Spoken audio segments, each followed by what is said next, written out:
To start from the courts and the issue with the fight against corruption in the country. Yesterday, the Attorney General was busy. He was in court and he has officially preferred charges against the former board chair of GIF and the CEO, Professor Amial Ekunfi, as well as Mr. Solomon Asamoah. They have been charged over the $2 million payment that was made in regard to the Sky Train project. We're going to go into the conversation, but we just want to remind you that the show is interactive, so send us your comments, your thoughts, and your contributions. The WhatsApp number is on your screens. We're live on YouTube, ChannelOne TV, and on Facebook, as well as X. Send us your thoughts, your comments, and your contributions to the show. All right, let's get straight into it, and I'll start with you, Kosi.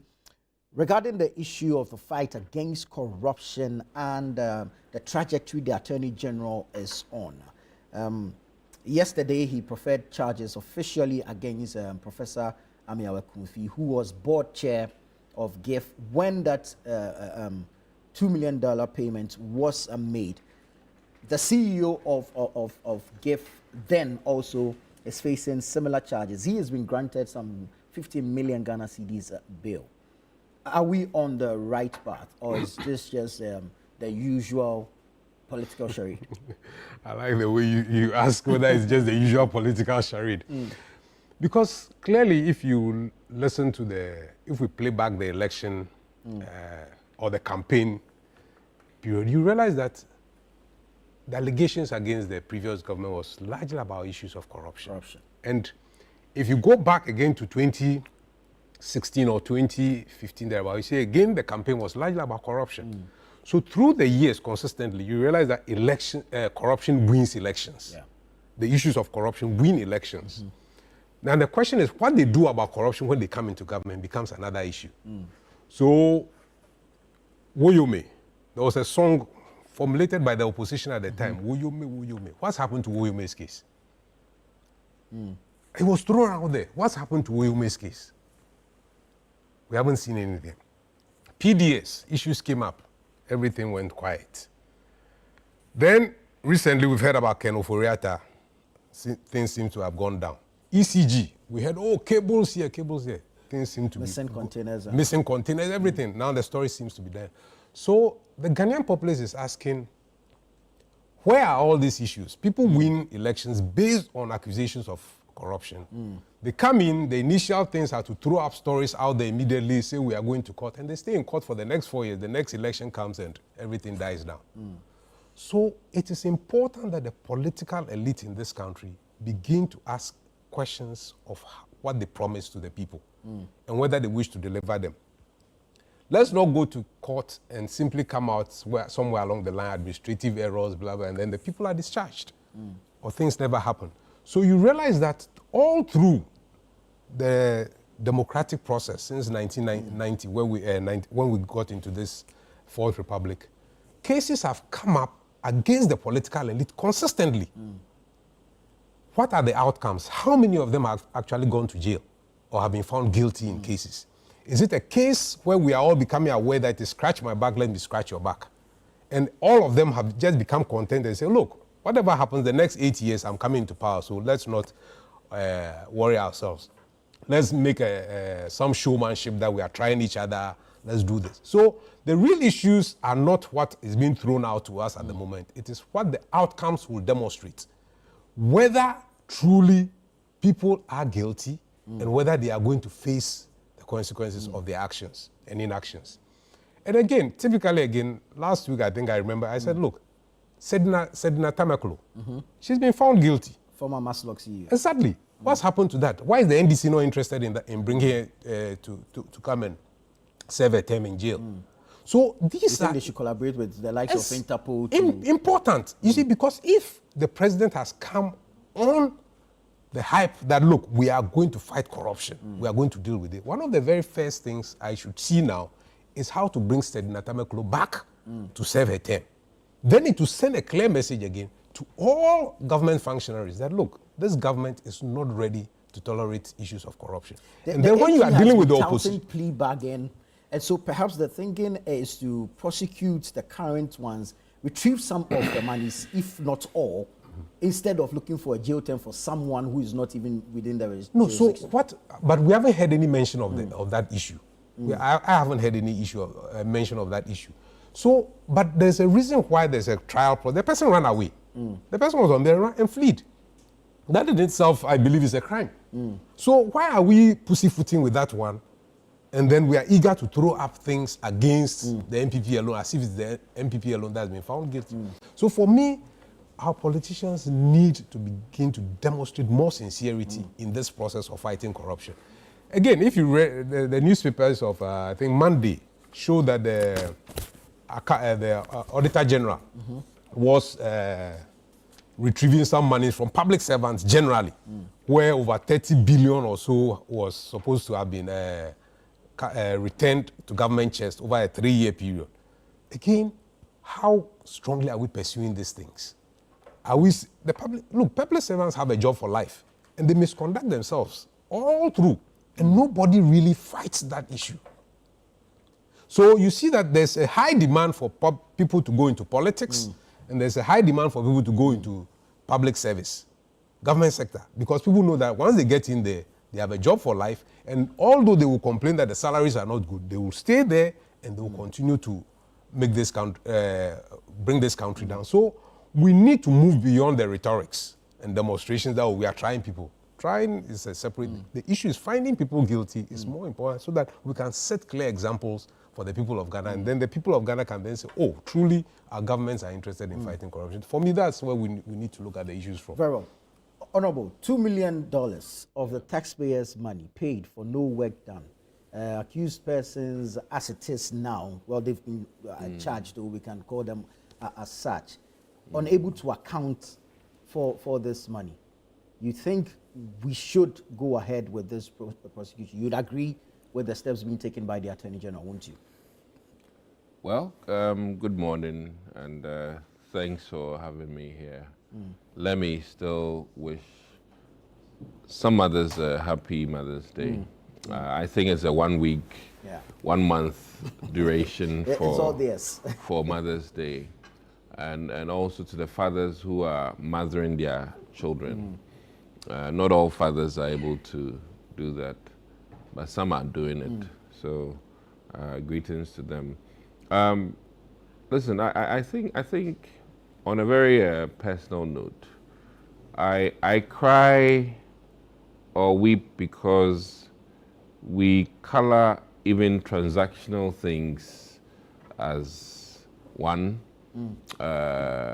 no work done, largely because we fail to appreciate things that go into doing business, ordinary business. Let me cite, for instance, when you're doing feasibility studies. We have an engineer here. Some feasibility studies, the likes of even the sea defense, can cost you, well, up to almost about $1 million for feasibility, in the sense that it takes a lot of engineers, it takes a lot of bankers to arrive at the total cost of the project. You're looking at projects that are sometimes in the millions of dollars. So I think that I was hoping that many more consultants would rather come and explain to the average Ghanaian that, listen, when you're embarking on a project worth $100 million and you're using $2 million to do prospect, and mind you, the SkyTrain is not a $100 million project. Should it have taken fruition, we're looking at close to almost 400 million because I mean I know what goes into trying to do your tram and all these things, and it's very costly. So I think that what we're not doing well as a country is that we're coloring everything politically, and we're failing to give the voice to the technical people and also give reason or appreciate that a certain decision was taken and carried out in a very professional way, except that for one or two reasons, it did not pan out. And why I cry is that very well-meaning, positive projects, before they even take off, are given political colors. When these are things that are very important and should not be politicized.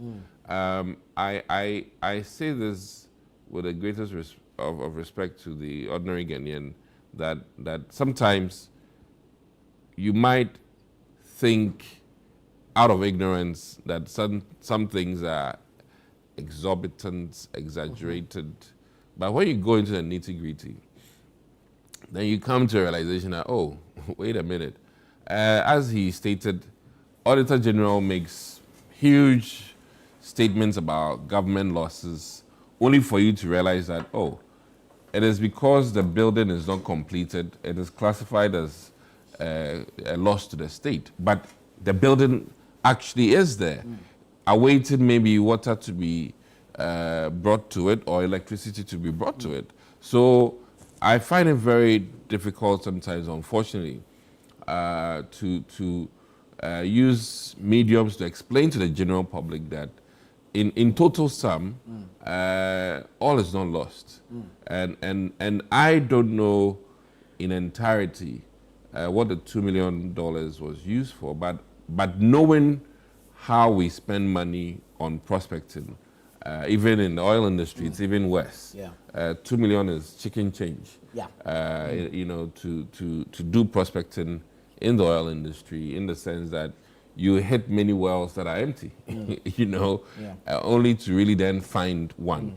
And these are the realities in terms of business transactions and things like that. And I think that if not for sometimes witch hunting, you know, I mean, trust me, rightly said about Wyoming, but today that money is, I'm wondering, I mean, was it 50 million Ghana cedis or how much? 51. 51 I think. Ghana cedis, right? Yeah. And if you go in total, you realize that maybe it was much to do about nothing. I'm just, you know, and as it is, I'm speaking for both sides.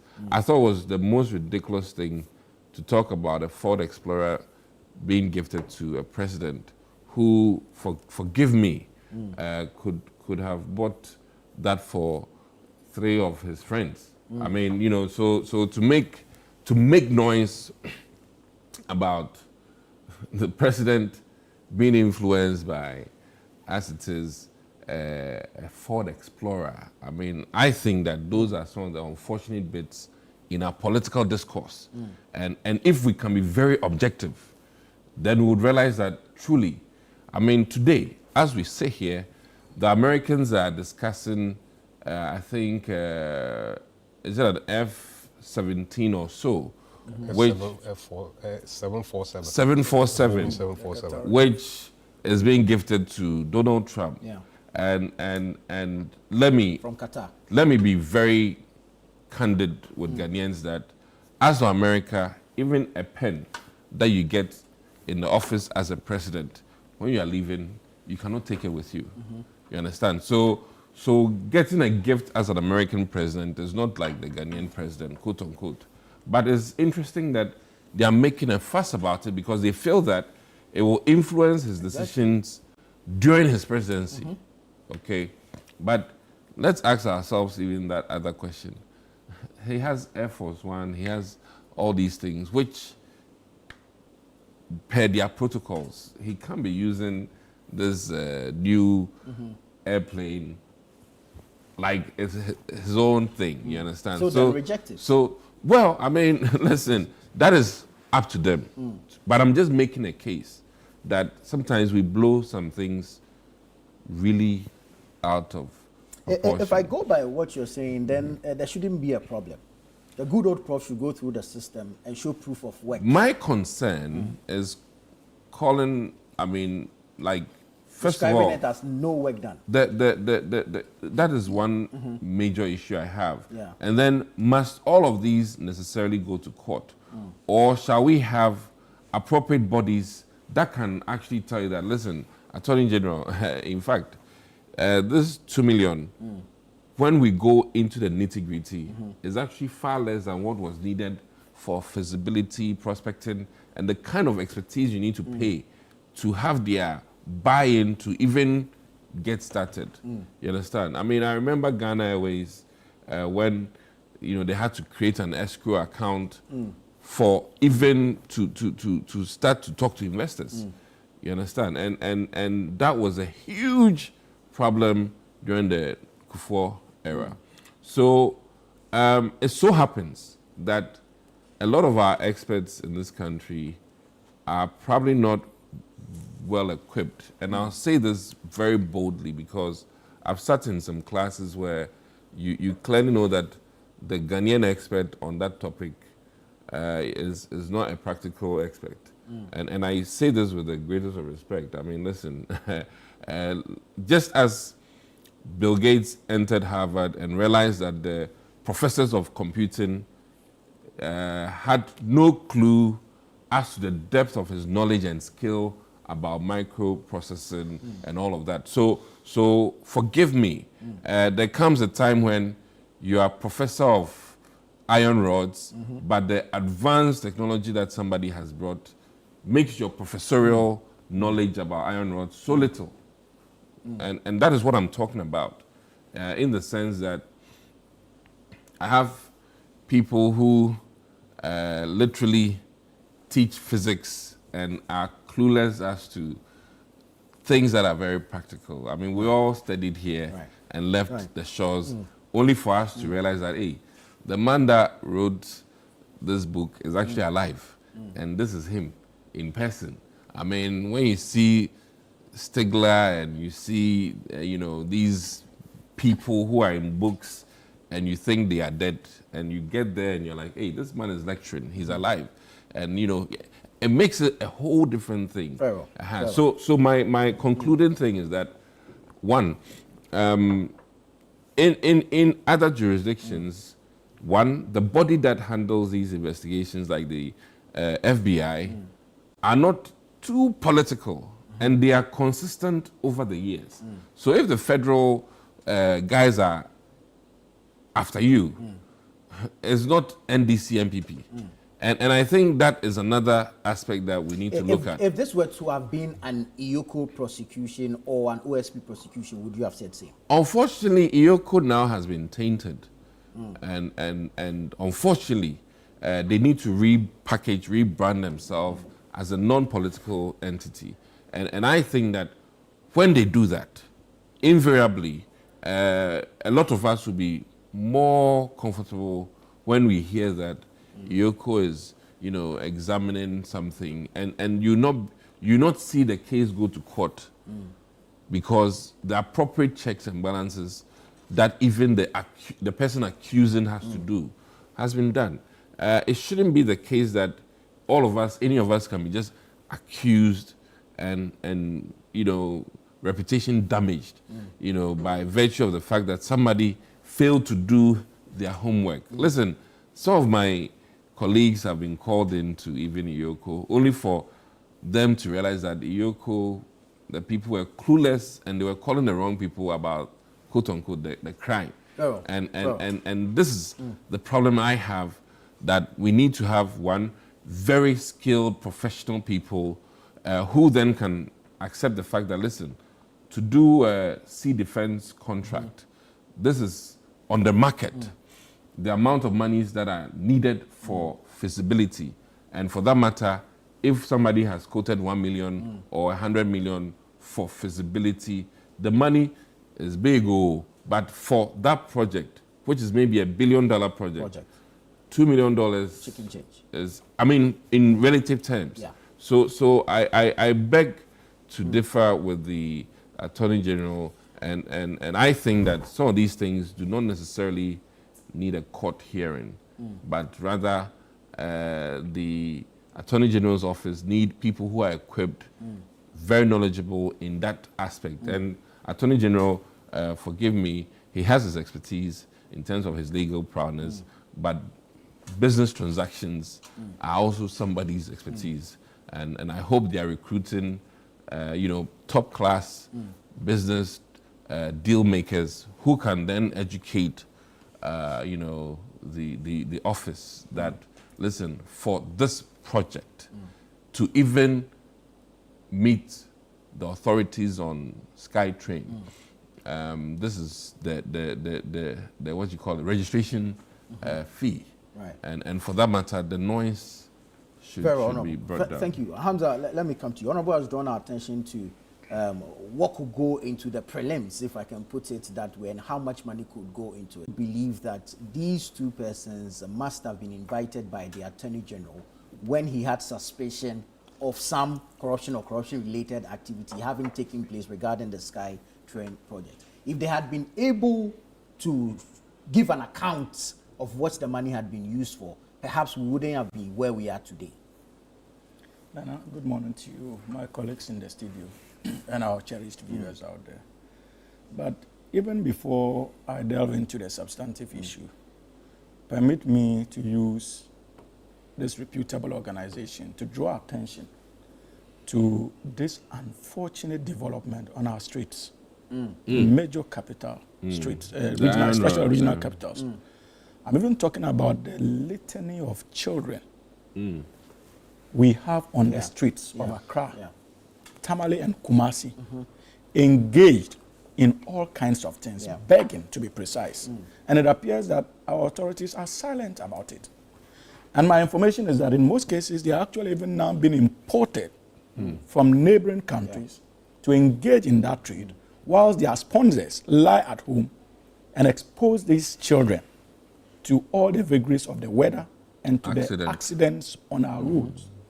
It does not speak well, especially when it comes to Greater Accra. It does not speak well of our image as a country. When you land from Kotoka, as a diplomat, the first sight you drive out is going to be these children on our streets. We have so many outstanding international agreements with the United Nations and other financial institutions, including the World Bank and the IMF, about child safety. What does it say? This is trafficking. This is trafficking. But what does it say? Because when they come down, will they take this country serious? Absolutely not. When you descend from the flight and you jump into your car as a diplomat who possibly influenced Ghana's ability to maybe secure some developmental aid in terms of how to take care of children and ensure their safety, and only to be greeted with these images on our streets, clearly unacceptable. The Minister of Women and Children Affairs should find a way of liaising with the Minister of Foreign Affairs and Regional Integration, so that at least they can put this to an end. We cannot allow this to happen. This, in the near future, would constitute a serious national security threat to our country, because we don't know where these people are going to as they grow. We must be interested in this issue.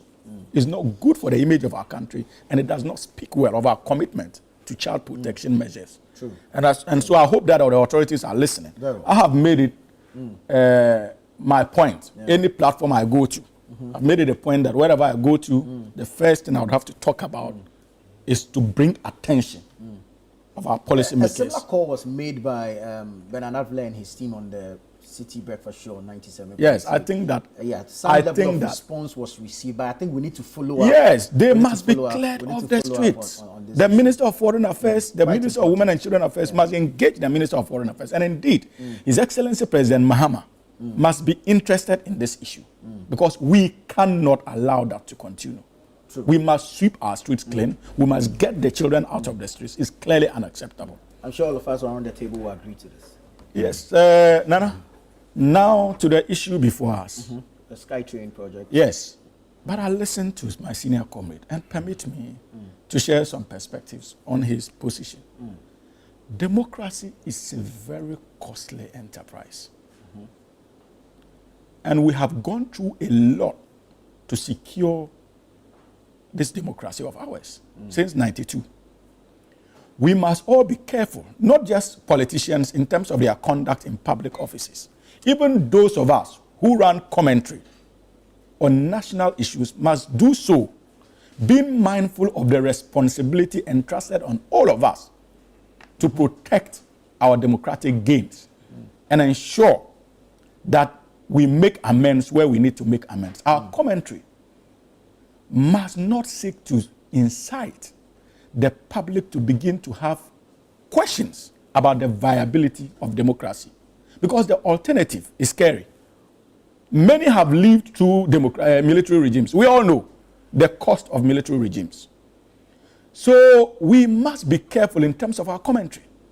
And when I say democracy is costly, we are dealing with state institutions. We are dealing with different arms of government. The judiciary has its own processes. No political party, not the NDC or the MPP, can determine how long a case will stay in court. It is the preserve of the judicial processes or system. So we may be interested in taking specific cases to court, but as political actors, we do not determine how long it stays in court. And their ultimate aim as judges is to ensure justice in our country, no matter how long it takes. That is the ultimate aim of not just the judges, but to a very large extent, that is what our constitution insists. And as citizens of Ghana, we need to respect it. Yes, it can be frustrating, annoying, when you have cases being handled for more than a year or two in our law courts. But that is the cost of democracy. It's not peculiar to Ghana alone. Indeed, even in the United States of America and the United Kingdom, we've had cases running for more than a year or two. I've had the opportunity of practicing in the UK. I can tell you that indeed I was handed a brief that was 2 years old. And they had not yet found closure to it. So it's not peculiar to the Ghanaian system. Let us respect that. And our commentary must be very cautious about the implications. We must be very cautious in our commentary about the implications of some of these things. Because you see, we are educated and we are exposed. And if care is not taken, there are so many people who are out there genuinely frustrated, would begin to conclude that there seems to be some measure of agreement between the political parties. And so the only way to get out of it is to overthrow the system. And that is the reason why I'm saying, irrespective of the reservations we have, we must understand that it is our responsibility to protect this democracy and get it to work. And so, senior comrade, I understand your frustration. But those of you who are seniors must set that example for us to follow, especially when it comes to the protection of our democracy. Many people are listening to us. They expect to learn from us. Others will learn from. We must make sure that we don't send the wrong signals. Having said so, now to the issue. You see, no, he also made reference to Sedinam, Tamaklo. Again, this is not the first time my senior comrade has made reference to Sedinam's issue on this platform. Sedinam was found guilty in the last administration. The NPP did everything within its power to secure her. They were unable. The processes are still ongoing. The NDC has come into office. The processes are still ongoing to get her, to get into the system. But don't proceed on the assumption that the NDC as a political party or President Mahama and his government knows where she is. No one knows. And the processes are ongoing. If there's anybody who was interested in her incarceration, it would have been the New Patriotic Party. They could have done everything under the sun to get her. But just as we've been getting updates on these cases, shouldn't we be getting updates? Exactly. So it is legitimate for him to demand updates. But it is problematic for you to conclude that the government is not interested in finding her, when you have not requested for any information in relation to that. We must be careful.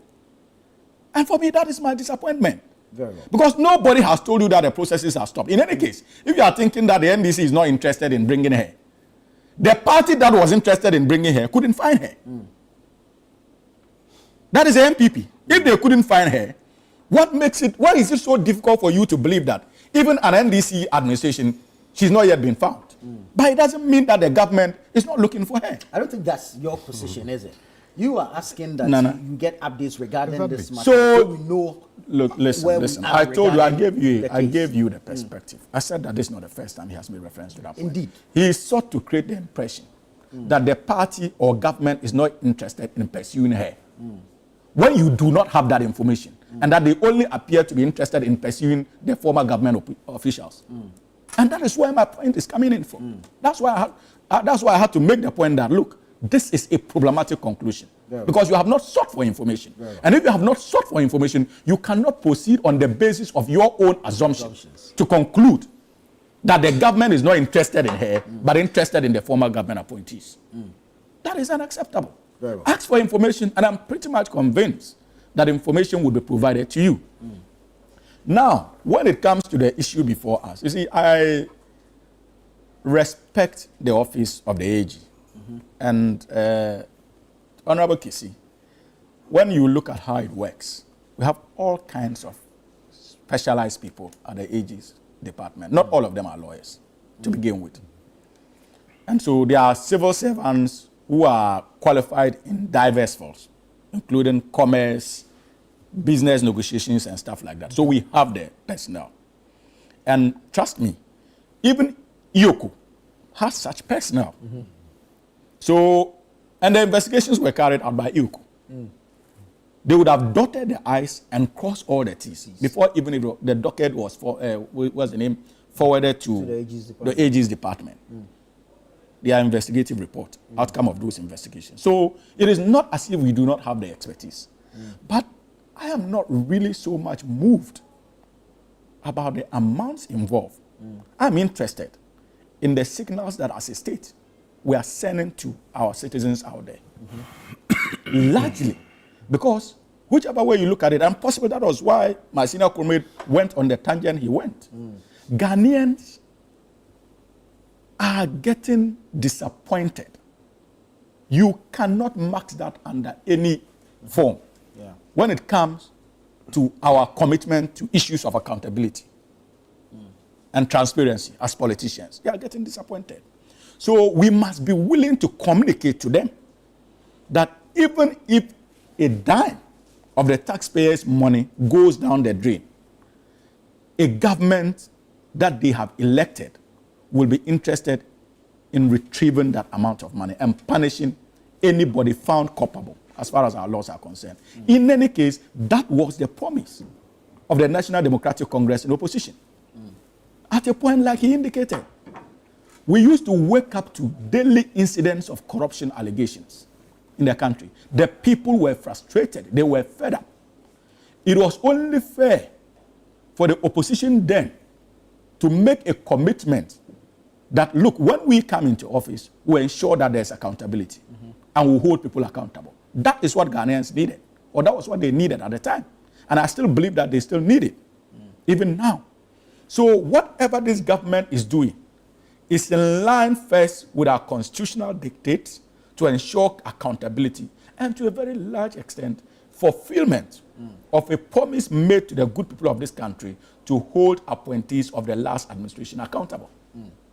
Because that is the only way you can expand the frontiers of accountability. So I am not really concerned about the quantums involved. In any case, when the likes of Chachu Chikata were dragged before the law courts in the GMPC, willful causation of financial loss to the state, how much was involved? $162,000 US. Not $200,000 US. Nana, not 300, not 500, not 1 million, not 2 million. It was 162 or so thousand US loss to the state. That's what we're made to understand. Nanado, then as Attorney General, pursued the matter under the direction of His Excellency President John Ajokum Kufuor. Even at the time that the crime was said to have been committed, there was no such law as willful causation of financial loss to the state. But we found ways, interesting ways, questionable ways of incarcerating the likes of Chachu Chikata. Today, we are talking about $2 million. That is no mean amount of money. In any case, The last NCA scandal that they dealt with as a government, that led to the incarceration of the likes of Teve and Bafo-Bona. How much was involved? It was $3 million financial loss to the state that they were accused of and convicted. $3 million. 3 people. Because there were 3 different people. So today, if you have 2 people being tried for willful causation of financial loss to the states to the amount of $2 million, I don't think that it is out of place. The principle for me is very important. And the principle here has to do with accountability. Our citizens must begin to appreciate that if you are entrusted with a public responsibility and you conduct yourself in ways that leads to loss to the state, the state must have a mechanism in place to ensure that you are held accountable. And if need be, punitive measures meted out to you for such behavior. And so we must not downplay the significance of such investigations in any case. These are gentlemen who would have access to our law courts. These are the allegations or accusations of the Attorney General on behalf of the state. They are at liberty, and it is within their legal right to make submissions in court to counter whatever it is that the AG has presented before the judiciary. If we have confidence in our judicial process, I don't think that we should be worried. They would have an opportunity to debate or argue with whatever has been presented in our law courts. But Nana, we must not lose sight of that principle of accountability. Even if it is 10 Ghana cedis that I cannot account for as a state appointee or public appointee, there must be a system to deal with me when it comes to such things. So let us give the Attorney General the needed support. And like he indicated, this is just the tip of the iceberg. Nobody under the sun can underrate the rot, corruption that this country was subjected to in the last 8 years. We cannot let me bring take that for granted. And that's the reason why there's the need for us to give the Attorney General the needed support to ensure that people are held accountable, so that even appointees of this government, His Excellency President Mohammed's appointees, in their offices will know that if they also mess up and there's a change of government tomorrow, they will be held accountable. Only if there's a change we must of set government. that standard. Very well. Only if there's a Because change of government. let me bring you back in. On this principle of accountability, I mean, you're preaching the same, but you want all cases, both old and new, to be pursued with the same level of commitment. Yes. You see, like I said, since the commencement of this democracy, we've heard the song, Probity and Accountability. Where did it come from? We've heard about zero tolerance for corruption. Where has all this ended us? So you see, and when you begin to govern a process or you are managing a process, you want to look at what are the low-hanging fruits that I can deal with first. What will send a message clearly to my people that this is what I'm going to embark on. And that is why I continuously use the issue of Sednatamekulu. And I won't give up on it. Reason being that it's not, in this day and age, people can't just disappear. And from the last briefing of the Attorney General before before the MPP left power, we said, oh, we have done this and we have done this and we know where she is and we are going to bring her. So when this government comes and keeps quiet about it, then I get worried about the real issue of probity and accountability. Are they interested?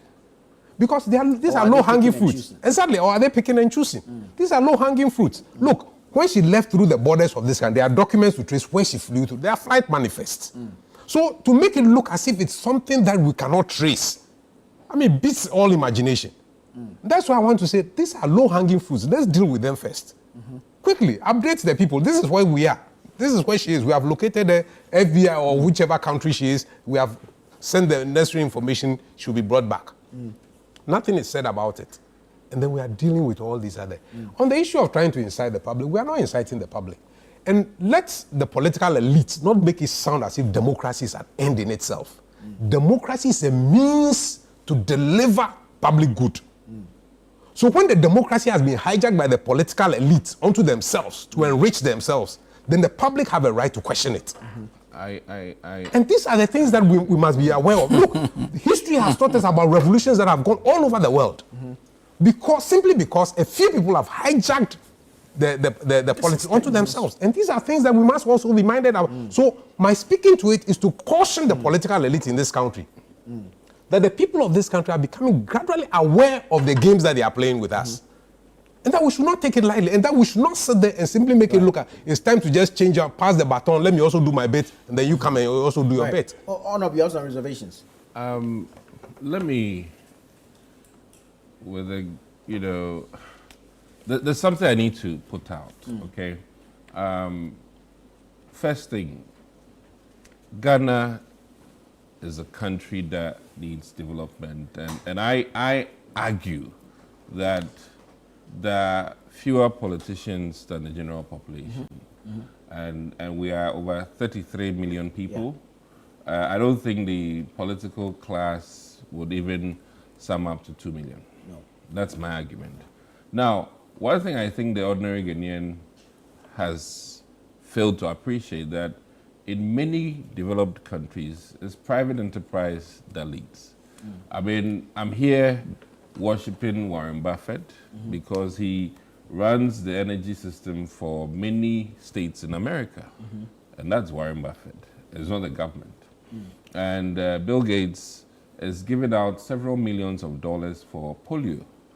The Ghanaians who are taking polio vaccination from Bill Gates, he has no need to give us polio vaccine. He has no need. I mean, you are not an American, and neither are you from Nebraska. But the key point here is that where I differ from my engineer is that, listen, we almost want to put all of our developmental needs necessarily on people in government. And I want to tell him today that Ghana's development, though very important in terms of government creating a very favorable business environment, I rather would argue that many people are sleeping. We need entrepreneurs, we need industrialists in this country to move us forward, more so than the political class. And I also want to say that the industrialists who are in government and people look at them and their largesse, unfortunately,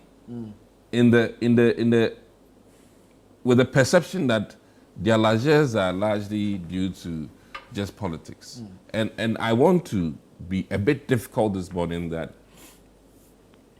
I know businessmen who have gone into politics and have rather lost so much money doing politics. And those people don't want to talk about. But I can almost say on this platform that if not for what we know about Despite, if tomorrow Despite is an MP and he's living the same lifestyle, people will maybe be quiet because they know him to be very wealthy before going to politics. There are many more people who were wealthy before going to politics. Let's not cite the Sammy Gyamfis. And that is a problem that a lot of people have. And let me be very frank with you. Out of 100, there'll be one Sammy Gyamfi. But people look at just the Sammy Gyamfis to make the argument. I know Brian Champa will not like this, but I have to say this. With the greatest of respect, the amount of monies he spends on his constituency is way more than he's ever had from, his MPship coffers. You understand? Yeah. And if you see his hotel that he's built, though a chunk of it was before the MPP administration, people think that that hotel was maybe built during the MPP administration. But I remember walking into it with the chief of staff. Her first time there, it's like, wow. And mind you, he was not a minister then when we went. So I want to make that argument that there are very well-to-do, successful businessmen, albeit in politics, and some people, unfortunately, always lump them together and think that their largesse are strictly because of political You know, and I think that we need to be very careful with that. If Dangote becomes the governor of a Nigerian state, what are we going to say? Even in his effort, and mind you, you're not supposed to be necessarily using your personal monies, and I side with Ken when he says that I dare not go and build roads with my money. It's not accepted. Yeah. You understand? Yeah. So are we looking at Ken, not Ken Oforiatta? Are we looking at Ken, who's going into politics for presidency? Are we looking at him strictly because he's been MP for 4 terms or whatever, or I think 5 terms or so, and we are thinking that Ken's largesse are because he was a member of parliament for 5 terms? That would be a mistake. Yeah. So some of us, many of us, have to divorce ourselves from what people get or amass through politics, and then what some industrialists have done. You know, not to pick on Zoom Lion, or even Mohammed's brother, Ibrahim. I think whether MPP or NDC, he's making his business, and it will be very wrong for me today to say that, hey, because he's president's brother, he's amassed all this wealth, and I want to make that plea that, you know, you know, like Metalex, you know, fantastic guy, very simple, not flamboyant. His monies are from bricks, okay? I happen to know him because he's also a coal man, okay? Now, my point is that should he decide to do politics, people don't know him as much. But if he should decide to do politics tomorrow, and they hear that this man has businesses in South Africa bigger than even what he has in Ghana, what are we going to say? Hey, this man is spending too much money, he drives in a private jet, blah, blah. It is so wrong, a perception. Very well. So I'll plead with my, you know, honorable engineer person here that, you know, take heart and be very careful with the nuances, because not everybody necessarily in politics is there. And granted, but you know, beyond that, I think that I like something Suhini, you know, though I worry his brother a lot because of his baldness. I think you are also. I'm number one actually with the baldness. I worry him a lot. How much hair have you got yourself? No, me. I'm a proud, you know, old man. In about 2000, when, you know, I was a big fan of basketball. That's when I really started, you know, cutting my hair this way before true baldness. So, but back to my key point here. I love something that he said, that democracy is very expensive, and the activity of doing politics, you know, I for one have come to appreciate that. Even to say that let's change this color in politics is costly. You know, change this color in politics. It's so costly. And for people to even buy into the idea of changing ChannelOne, and I like your cups, ChannelOne, your cups are nice. It makes what I'm drinking very tasty. Thank you. My key point is that looking in total, the cost of doing democracy, sometimes when people have their breakthroughs, bear with them, because they may have spent, I mean, I laugh when people say, oh, an MP is in a V8. Listen, we spend more than a V8 to get into office. So to tell me that, oh, you know, hey, see how V8, how much did I spend in my primaries alone? I mean, you get my whole point. So I think that let's be a bit realistic. During the struggle and the hassle, people don't see you.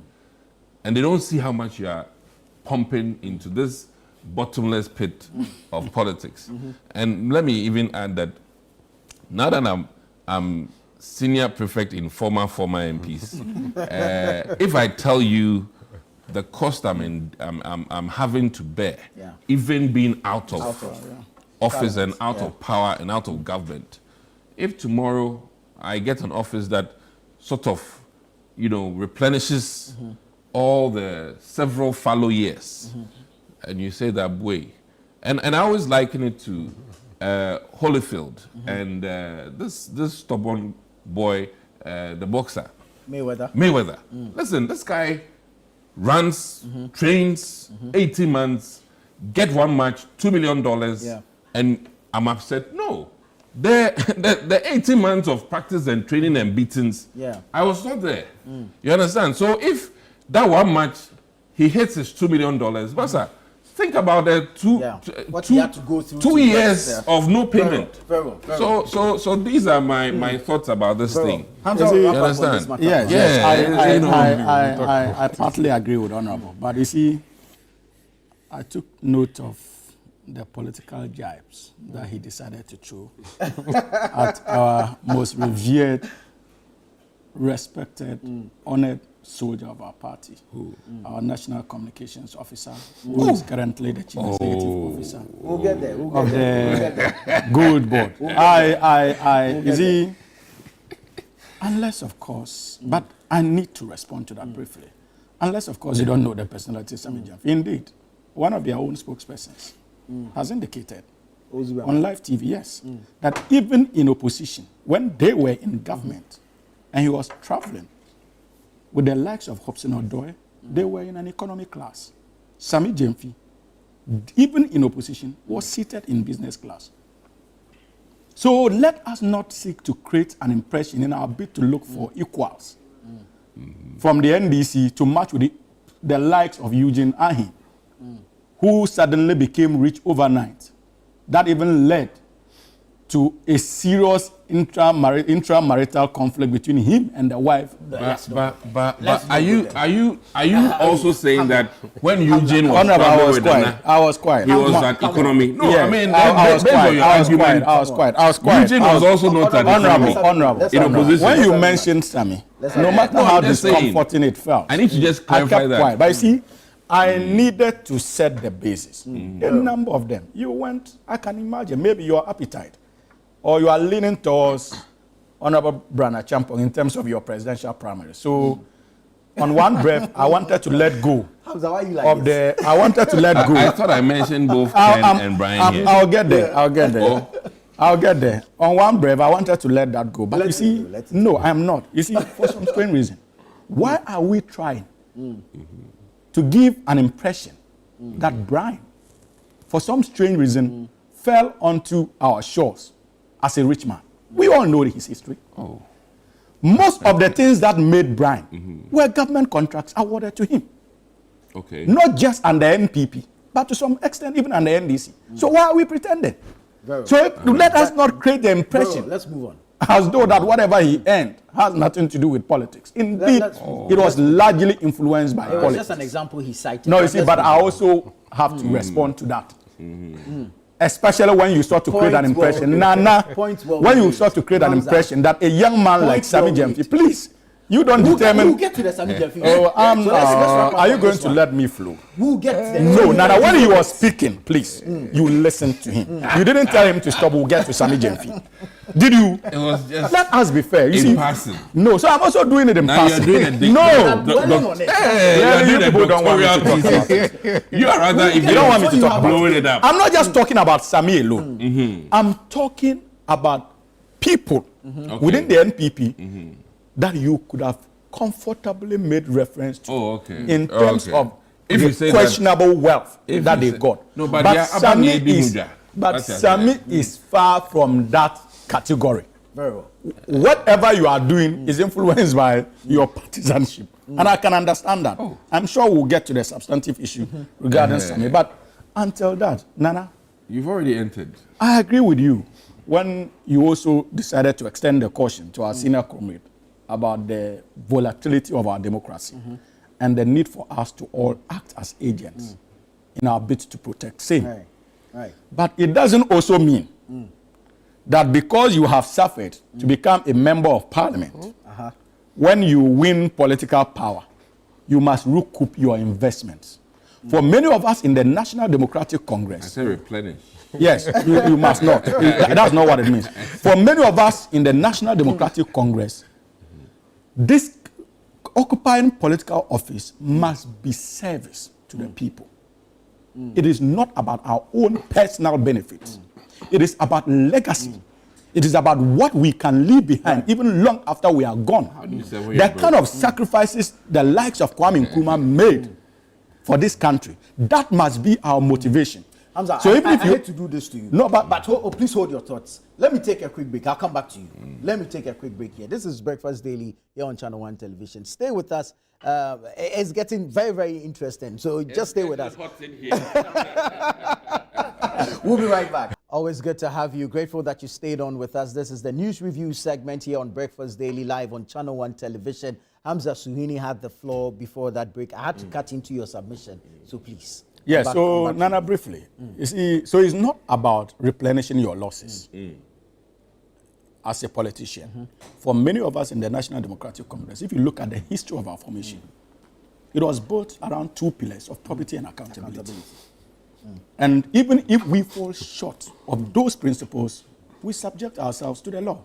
You saw what His Excellency President Mahama did in relation to the likes of Abu Gapele. It was a painful ordeal. Vicky Mahama. And Yeah. out. You see, Victoria yes, Mahama. it was a That one, she just dreamt of getting $1 million. She was fired. And I'm even talking about Abu Gapele. Yeah. Eh? The Jida matter. Yes, painful ordeal. A friend, a comrade. But he was subjected to the laws of this country. Not because he didn't support the NDC financially, even before he became a member of parliament or CEO of the Youth Employment Authority. Absolutely not. But these are principles we must hold dear. Because it's one way of protecting this democracy. People must begin to appreciate that irrespective of who you are and your contributions in the past, if you are found foul of the law, you will be held to account. Okay. That is what will make this democracy thrive. Very well. And we respect that. And I can assure him, unlike in the past we had, where people were being cleared, Conveyor belt. not just conveyor belt, where people were being, where the president was acting as a clearing agent, even when people were caught live on tape, receiving bribes under the guise of protecting our mining industry, who were subsequently cleared. This government, under His Excellency President Mahama, will not entertain that. And one exciting thing about that is that even not just the government, our support base are willing to punish any act of corruption, even before the NPP jumps in. And that is consoling. That is the kind of standard that we expect them to at least live up to. We appreciate, I always argue, that this democracy is our baby.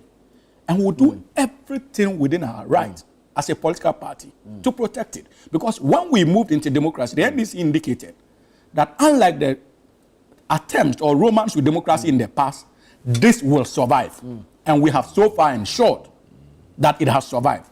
And so we will not do anything that would jeopardize the confidence that the Ghanaian people would have in this democracy to a point that they may be entertaining other options. But finally, he asked the question, I made a reference to the appointees of President Mahama to get ready. President Mahama has to get ready in case they also engage in corrupt deals. The MPP or any other government would take them to the claimants. As for that, And I you can guarantee that I can assure some you- appointees mistakenly will be corrupt. No, but you see, I can That assure you that one if they are found, it's not Mohammed's if they are fault. found under President John Dramani Mahama, Yeah. he would not even wait Oh, really? for a change of government. He personally will deal with them because that track record is there. And that's why I made direct reference to the likes of Vicky Hammer, the direct reference to the likes of Abu Gapele. We acted. We did not have to wait for a change of government before he acted. And if you have forgotten, there are so many other cases that President Mahama acted on. Unlike Will you Nana act Addo on the Dankwa issue Akufo-Addo. of Sammy Gyamfi? What's the What- issue? what's the What's the A issue? gentleman has written to Sraj, petition Sraj to investigate him for what he believes or suspects is a clear case of financial impropriety. And he says a suspicious display of wealth. Are these grounds enough for investigation? I am not equipped with the authority to determine whether it is enough grounds for further investigation or not. That is within the remit of Siraj. And Siraj is an independent body created by the 1992 Constitution of the Republic of Ghana. Even His Excellency President Mahama cannot interfere in the work of Siraj. So let us allow Siraj to conduct his own investigations and come out with his findings. And like we argued in the case of the Attorney General, the Chief Justice, citizens petitioned for an action to be taken. Citizens have petitioned, irrespective of their political leanings, of the particular gentleman who has petitioned against Sammy Gyamfi. It is a petition, and he's a citizen of Ghana, and the law gives him the right to carry out such a petition. Let us allow Siraj to conduct his own investigations. And if in the wisdom of Siraj, it is something that they need to further push, I'm pretty much convinced that they will do so in accordance with their dictates. But for me, this is much ado about nothing. And you see, the way I remember in opposition, I was having an informal discussion with one of our colleagues. And I was cautioning against fake humility. In the sense that many of us were not doing bad. But we were careful not to portray the picture as though we were living well, or at least we're better. So you were rather faking? No. You see, I mean, many of us, I was included. You understand? So, for instance, I'm going somewhere to even a party function. You are afraid to wear a very nice suit, and they will say that you are living well. You have money. In opposition? In opposition. Yeah, they'll say you are living well. Because I used to come outside the country from... No, I'm not talking about this. I used to come... No, listen. Are you listening to me? So this is very... For all you know, I was not in the country. This is very incriminating. Please, it's not. I was not in the country. You are telling us but that in any case... life was good in any case, of course, you see, that is the difference between the NDC and the MPP. It will be hypocritical for me to sit on this platform and say that some comrades in their businesses were not doing well under the last administration. It will be hypocritical. Hooray. But if you look at the havoc that the last government caused this country, and you compare the two so clearly, you couldn't have resisted the conclusion that it was a bad government. It doesn't mean that every Ghanaian was doing badly. The verdict is out. The verdict is out already. I agree. Exactly. So, but unlike you, we are not hypocritical in our stance. We know. We can count a number of our colleagues. My no, people. I mean your people. Unlike you, we can count a number of our colleagues who are okay. And $800. How much is the monthly income? I thought he was talking about something else. No, that's Sammy Gyamfi. No, what I'm saying is that he's talking about... Allow him to moderate. I'll come to you. No, I was saying that you are going... you are veering off into $800, which is not what you were talking about. No, we're talking about... That's what we're discussing. We've moved on to the Sammy Gyamfi matter. And the fact because see, my honesty on the platform has confused him, so I can understand. He said he was not privy to the petition, so I'm wondering... Now, no, I've not said I'm not privy to the petition. I said that the laws. You see, my honesty has confused you. Calm down. Because you see, if you're not privy to the petition, MPP is not used to honest politics. No, you're not privy to the petition. So I think that it has thrown you off balance.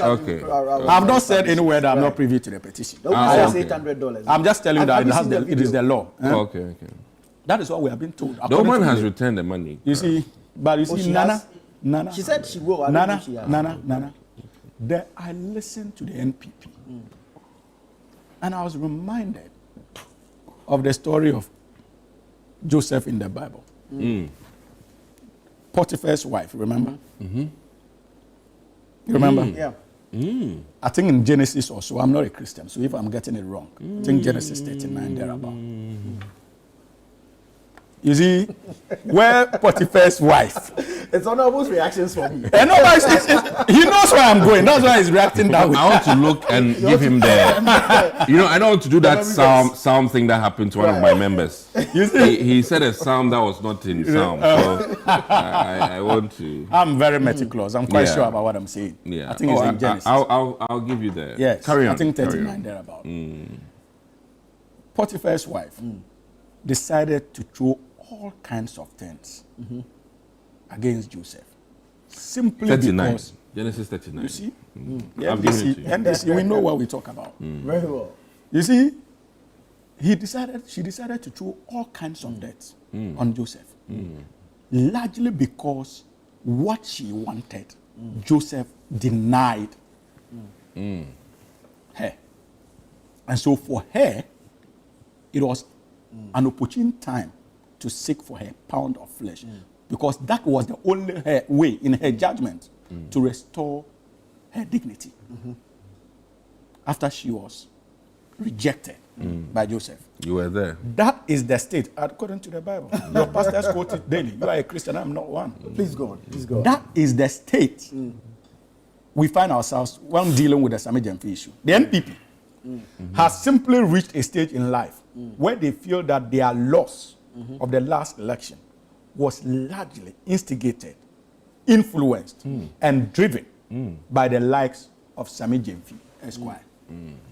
And so for them, the biggest thorn in their flesh the last 8 years was Sammy Gyamfi. So even if there's nothing with evidence of corruption, you should be able to formulate one and make sure that it sticks, so that you can take your pound of flesh from Sammy Gyamfi. And I can assure them, like Joseph, the Honorable Sammy Gyamfi will triumph. Because you see, we are dealing with laws. I read their press statement yesterday, and they made references to the Foreign Exchange Act. And I was wondering if there are lawyers on the NPP side of the bench, possibly maybe because of the number they have now in Parliament, it has affected their ratio when it comes to lawyers on that side of the bench. There is no single law under the land that the gentleman has broken. In any case, even when he was handed over the money, it was in his private space. He entered his car. He had an aide in the car. If he wanted to do it publicly, he simply could have stayed where he was standing and requested the aide to bring out the money or bag. He did not do that. He exercised good judgment and jumped into his car. Someone forcefully invaded. Can you? Sorry. Someone I was just saying that his apology. Someone forcefully invaded his privacy and decided to take pictures, videos of that particular incident. How is that his problem? In any case, how much does he earn? We all know how much the CEO of PMMC earns. Has he been paid? Far in excess of $800. Oh, okay. Yes, we know. Okay. Most of these state institutions. I don't know how much he earns. Of course. Why would he be paid? Is he not working? He's working. He's working. Sometimes so it takes 6 months. Exactly. Yes, but he's working. He's paid. So if somebody like Sammy Gyamfi decides to spend $800, maybe myself and you, because we are unemployed, we may not be able to produce that amount of money. But in any case, when dealing with Sammy Gyamfi, this is not new. In opposition, he was doing it. He was supporting people financially. Thank you. No, I have not learned. Let me learn. Why are you in a haste? Today, why are you behaving this way? Our time. I know, but you see, he asked about the apology. And I need to respond to that. Now, why did Sammy Gyamfi apologize? You see? In 30 seconds. And that is the difference between the NDC and the MPP. Like I always emphasize on this platform. Yeah. We appreciate that there are many of our comrades out there who haven't gotten $800. Not $800, haven't had the opportunity to even engage him for their problems to be solved. On a daily basis, go to his office. More than 100 people lining up to meet him, and he meets all of them. Wow. So when he sees that, just try and go. I'll go and visit. When he sees that, when someone who has not had that opportunity, of course, and has suffered for the party, the person will be down-spirited. So he needed to let them understand that, look, maybe this was an indiscretion. This is an indiscretion that shouldn't have happened. It has happened. And your apology should suffice. Yes, so I apologize. But there's no law that he has broken. So I don't see where they are running with this matter. Your party is of a different view. I think Suhini has spoken well. He's done well. He's defended to a large extent. But I think, for me personally, let's admit, culturally, these things happen to all of us. I mean, Okoboy lost because they say when he either comes, they don't see anything, or he doesn't come to engagements and all of these things, which comes back to my very good engineer here's point that why are people pandering politicians, and worrying politicians for their daily bread or hand-me-downs. I mean, this is a very, this opens that question and begs that question and that discussion, that further narrative that, why do ordinary people seem to always be wanting to take something from a political appointee? I mean, that psychology needs to be carefully looked at and frowned upon, because I don't think it will help our democracy, do well.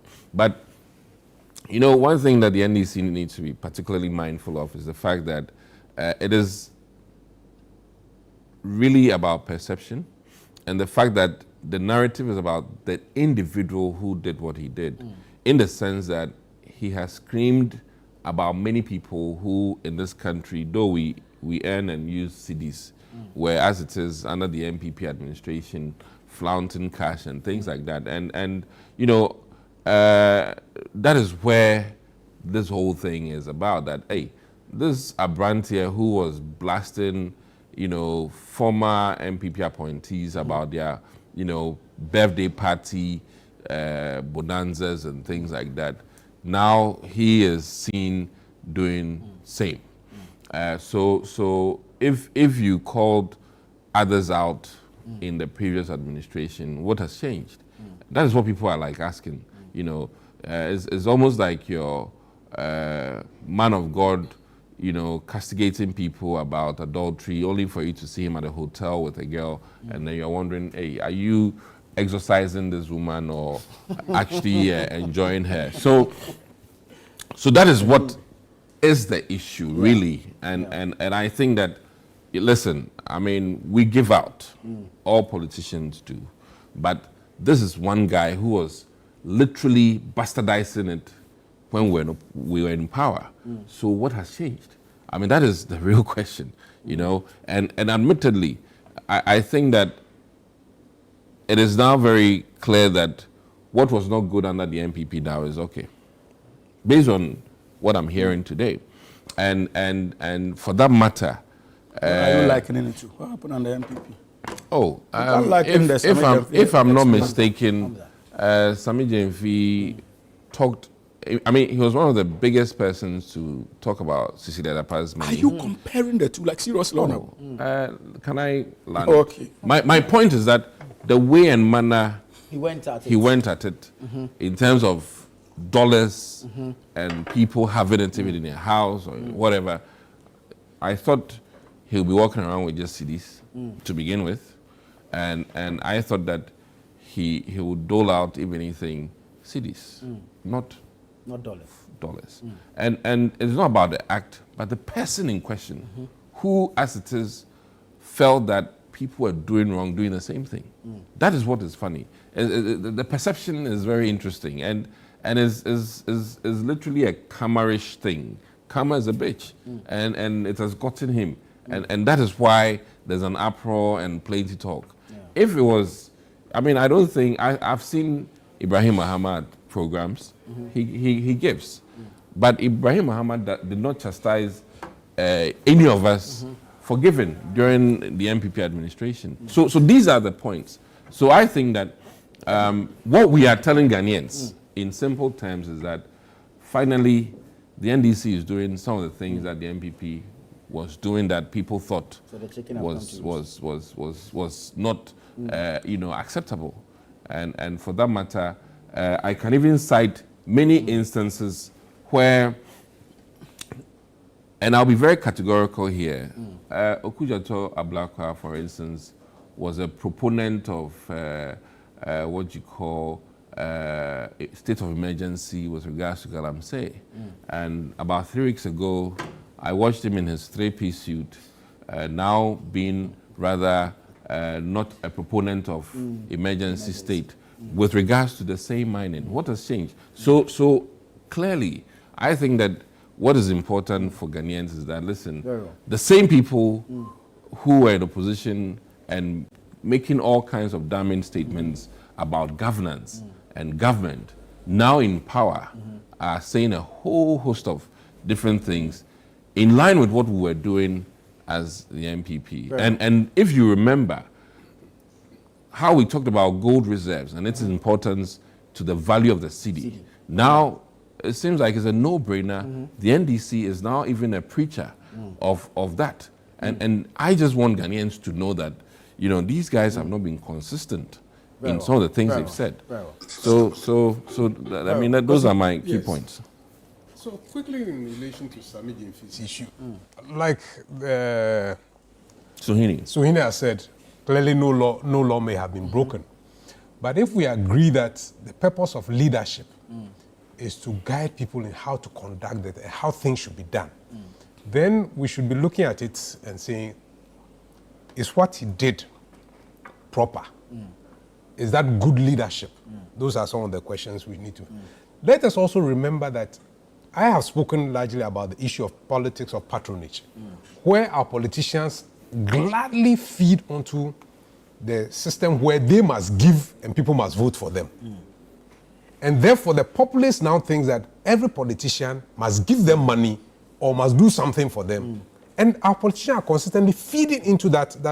Look at our MPs. Recently, they passed a certain bill or something that says they must get money from the Get Fund to monitor projects. So gradually, the public is looking at them and say, okay, you people are allocating a lot more money onto yourselves. And therefore, we must come to you to get the money.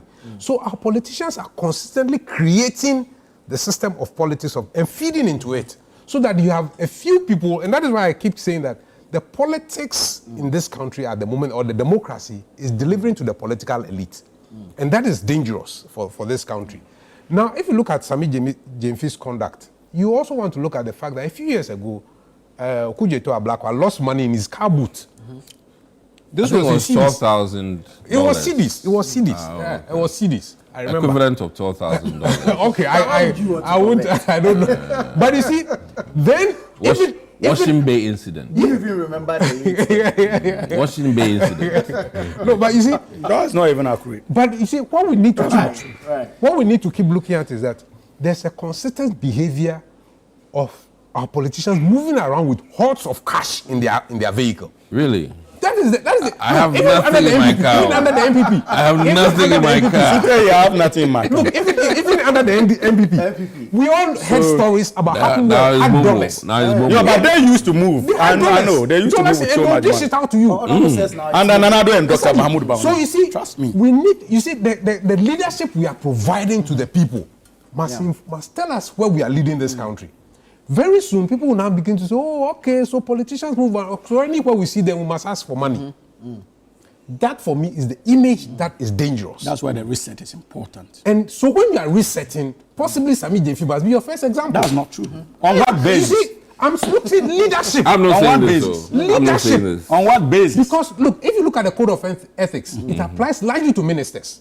So he hasn't even violated the code of ethics. But the spirit of the code of ethics says that you must not be opulent. You must not display you are opulence. educated. But how was he opulent? Yeah. How was When he? you go out, You see, that is the problem I have with you. You're not even The using CDs. gentleman was in a car. No. At his private He was space. getting into it. He got into that. He sat in his chair. Look. At his private space. Someone He invaded was that in public private space. Yeah. He was in and public decided, space. no, but What his if car he- was. He knew he was being filmed. He knew he was being How filmed. could he have known? Look, the man There were took so a many picture. people around him. He How stood can with you the way conclude that he he took a picture knew? first. He knew he was being No, but filmed. he took a picture. It's the same thing as filming. And he noticed there were cameras knew there were around. cameras. No, see, Could have but been more he careful. knew there were but that cameras. is- no, he was So the being issue more of careful. discretion. I disagree with Would you you because admit that he could have been more careful? no, Exactly, and the you issue see, of there was discretion. nothing he could have done at that point. If you look at the video critically, he was concerned. His attention was on the money that he was moving. should- And he we was should- counting. And you could see the guy moving from all should- angles to get Sammy Gyamfi. Really? So how could he have Let me finish. discovered We that should at that issue point? a When his disclaimer. attention Hello. was on the money. We We should So he was in his now private tell space. the people that because of Sammy Gyamfi, I can't give you money. Can you see? Can you see? Nana, you see the attempt to use Sammy Gyamfi by the honorable Let me finish my as point. a validation. I said because of him now we can't give money. That they committed in the last regime. Let's have engineer. Let's agree. So that, because the things we complain about, they are doing it. Hamza. Let's agree. See, but Sammy Gyamfi is being confounded by issues within the NDC itself. Now we can't give. Where even the NDC itself, the foot soldiers are even more angry than people. So for me, it is not what Sammy Gyamfi does, but it is what the president does. Yeah. That will tell us whether the president We are himself watching. is interested in fighting the We are issues of watching. corruption and opulence and the spirit of the code president of is a very ethics. fair person. So for me, these are the President things that Mahama we will need not to be Let me looking take a at. few in a messages. way This one says, that I would am a be regular viewer of this show. I just want to add my voice to the call that many Ghanaians have lost hope in this democracy. And it goes on to list reasons. It says, one, politicians and their cronies have subjected the masses into a vicious cycle of poverty and excruciating hardship while they're enjoying without boundaries. Even the few that have been employed either have to work for years before you are paid your salary. Even in some cases, the affected persons have to pay bribes before they get paid. Well, most Ghanaians, including me, now wish that the... Okay, this... no, let's just leave this. Kojo from Medina, what you're saying is a bit too strong for us this morning. Alai Baba from Medina says MPP and its communicators are still displaying their emptiness in opposition in the issue of the Honorable Lawyer Sammy Gyamfi for doing good, and they are relating it to Code of Conduct by His Excellency John Dramani Mahama. The code talks about receiving gifts specifically and not giving, and the MPP are referencing or attacking referencing Lawyer Sammy Gyamfi's attack to the conduct of Cecilia Dapa, which is directly opposite. Okay. This one says, thanks to your panel members for being very objective. Kindly view the video again. Sammy did not give $800 to Agrada. Sammy gave a small amount of money to her, and she stole additional money from Sammy by grabbing the leftover from the sound. The question is, who counted the gifted amounts? But gentlemen, thank you so much. This has been quite informative, quite educative. Thank you so much. Hamza Suini, member of the NDC's communications team. The Honorable Dixon Adumaku Kisi, former member of Parliament, Anya constituency, and of course, Michael Kosidede, an engineer. This is Breakfast Daily here on Channel One Television. We have a lot more on the show. We're going to have a conversation regarding the Agric Fair 2025. Stay with us. We'll be right back.